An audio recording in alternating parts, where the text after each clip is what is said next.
Have you ever been the bigger, better, stronger person? Fought hard and seemingly done everything right, but in the end everything just seems to kind of fall apart on you and nothing really works out. Well, if so, then you might just be the British in the American Revolution. You see, in the later half of the Revolution, things were getting pretty spicy and dicey. Where, due to the entry of the French in 1778, the British now had to split their forces because they couldn't really handle everything. Because, no money or resources. As if that wasn't very topical for Britain in the first place. So okay, we don't have enough money, we don't have enough men, and we don't have enough tea. It's the Great British Tragedy. You can laugh or hate me, I don't really care which. So the British, realizing that they don't have enough of any of these things, decide to head south. After all, the South was composed of newer colonies and therefore was more likely to have more loyalists among them. But then they had to deal with this guy, Nathaniel Greene, aka the OG hillbilly himself. Or rather, the Swamp Fox. But honestly, I like my name better. And so we see this massive back and forth ensue all over the place, which culminates at the Battle of Guilford Courthouse, where a British force numbering 2,100 men take on an army that is twice their size. I say army, but the majority of these forces were militiamen. Hell, one of the other reasons they could call them Minutemen was because they would fight for 1 minute and then run. But hey, they were pretty good at that. Which was kind of the idea and all they were really expected to do. You see, Greene, knowing that he couldn't hold them for long, decided to put his American forces into 3 lines. The first and second line primarily being composed of militia, with the third line being the Continental soldiers of the actual American army.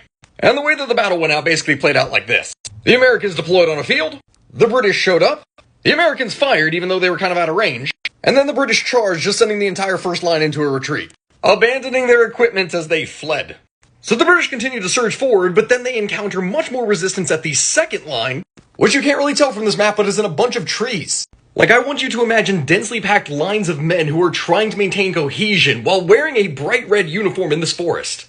Which in turn, of course, meant that a lot more things were soon stained red rather than just the British uniforms. But then again, also the British uniforms. It's like Roll Tide, but red coats. Red coats. So the Brits get through the first line as well as the second line, but by the time they're heading towards the third line, after marching through this forest, their lines are just completely disorganized. A line of troops in this force is about to be as straight as a gay bar in San Francisco. Despite this lack of cohesion, British forces were still superior in quality and began to drive the American forces back, only to be stopped by a subsequent counterattack by American light dragoons. But with more British infantry on the way, Greene realized there was simply no way that he could hold the position. And so he ordered a retreat. So in the end, the British had won. Well, at least on paper. You see, even though the British technically won the battle, they had lost about 25% of their force. The Americans took casualties as well, but these were actually able to be afforded. Because go figure, you can't exactly hold the entire South with only 1,400 men. The British, though victorious, had to retreat north, which in turn would lead to Yorktown and the British surrender. And thus, the end of the American Revolution.